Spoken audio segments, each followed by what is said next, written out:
한국 여자 배구에서 벌어지고 있는 변화는 겉으로 드러나는 현상만으로는 설명하기 어렵다. 인쿠시라는 한 신인의 등장은 단순한 신인 영입이 아니라 리그 전체의 구조와 흐름을 뒤흔드는 기점이 되었고, 이 변화를 둘러싼 논란과 평가 또한 단순한 개인의 재능 문제를 넘어 프로스포츠 시장의 가치 판단 방식 자체를 재정의하는 과정으로 이어지고 있다. 아시아 쿼터의 연봉 제한 규정이 존재하고 실수령이 1억 원 안팎에 불과하다는 사실이 널리 알려져 있음에도 많은 이들이 인쿠시의 몸값을 훨씬 높게 체감하는 이유는 이 선수가 이미 규정 밖의 가치 구조를 움직이고 있기 때문이다. 숫자로 적힌 연봉만이 선수를 평가하던 기존 방식이 흔들리고 있으며, 시장은 이미 단순 연봉 이상의 개념을 요구하고 있다. 정관장이 인쿠시에 대해 보이는 반응은 매우 이례적이다. 감독이 훈련을 멈추고 신인을 따로 불러 자세를 교정하는 일은 거의 없다. 더구나 언어가 통하지 않는 외국인 신인을 위해 이 정도의 에너지를 쏟는 일은 더욱 드물다. 이런 행동은 단순한 호기심이 아니라 성장 가능성을 본 순간부터 계산이 달라졌음을 의미한다. 감독의 눈에 들어온 것은 현재 실력이 아니라 변화 속도였다. 배구는 반복된 습관과 신체 반응의 싸움이지만 인쿠시는 그 과정에서 보통과는 다른 반응을 보였다. 하루 만에 자세가 달라지고 다음 날이면 전술 이해도가 전혀 다른 단계로 올라가는 모습은 코치진에게 분명한 신호가 되었다. 기본기 부족이라는 비판은 사실이지만, 기본기란 시간이 지나면 채워질 수 있는 영역이고, 반면 공간 감각, 반응 속도, 타이밍 같은 능력은 타고난 감각에 가까운 영역이다.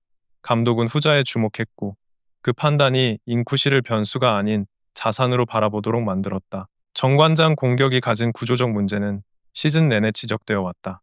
화력은 강하지만 패턴이 단순하고 세트가 길어질수록 블로커가 읽기 쉬운 방향으로 운용되었다.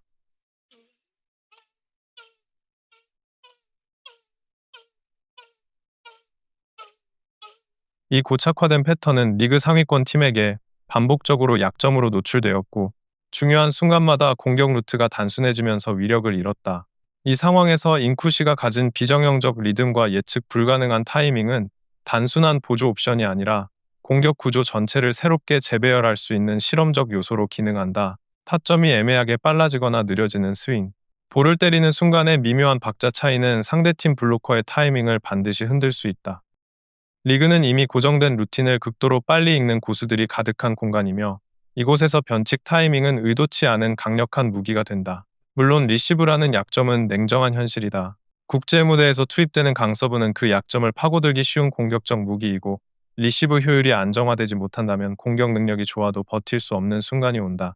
그러나 리그는 단순히 개인 능력만으로 운영되지 않는다. 시스템이 존재하고, 그 시스템 안에서 약점은 상대적으로 분산되거나 구조적으로 보완될 수 있다. 감독이 판단한 것은 바로 이 지점이며, 공격의 다양성을 얻는 대신 리시브 부담을 조절하는 방식은 충분히 가능한 선택지였다. 여기에 체력적 회복력, 수비 전환 속도, 블로킹의 성장 가능성이 더해진다면 인쿠시는 단순한 백업 선수가 아니라 전술적 균열을 만드는 장치가 된다. 시장의 반응은 더욱 극적이다. 인쿠시가 등장한 뒤 정관장 유튜브 채널의 구독자와 조회수는 폭발적으로 증가했고, 몽골 팬층은 SNS를 통해 팀 채널을 가득 채웠다.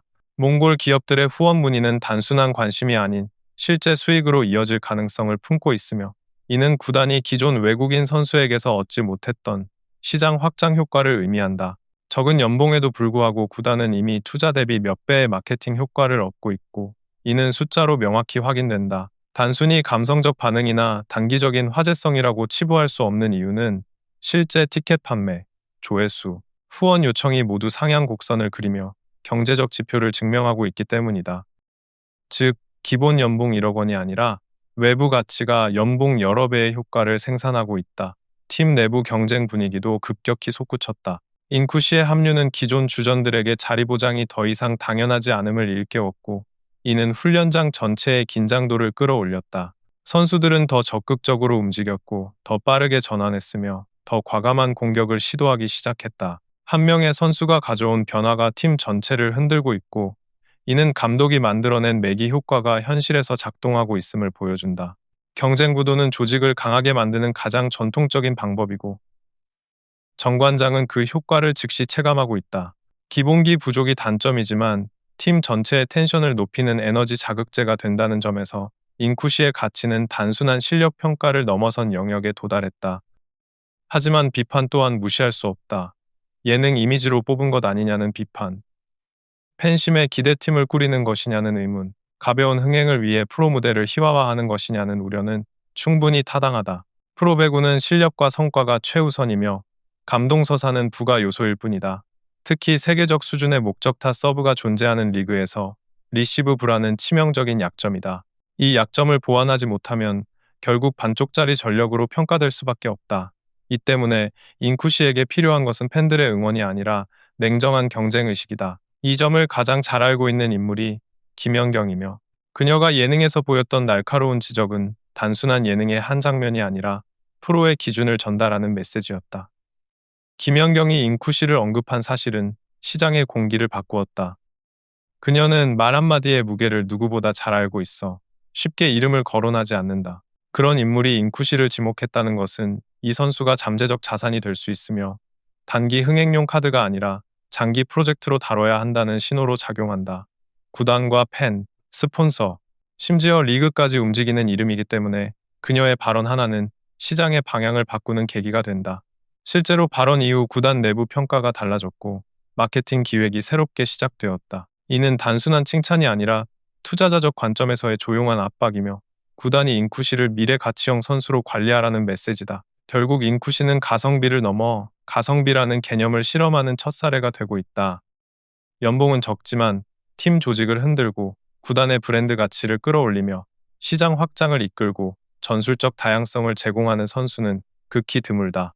이 독특한 가치는 기존 평가 기준으로는 해석하기 어렵고 리그가 새로운 시대에 접어들고 있음을 상징한다. 남은 과제는 단 하나. 그녀가 실전에 투입되었을 때 자신의 장점을 실력으로 증명하고 약점을 시스템 안에서 극복할 수 있느냐는 점이다. 그 답이 나오는 순간 정관장은 리그 내에서 가장 효율적인 역사적 영입을 했다는 평가를 받을 수 있다. 시장은 이미 준비되었고 이제 코트 위의 결과만이 남아있다.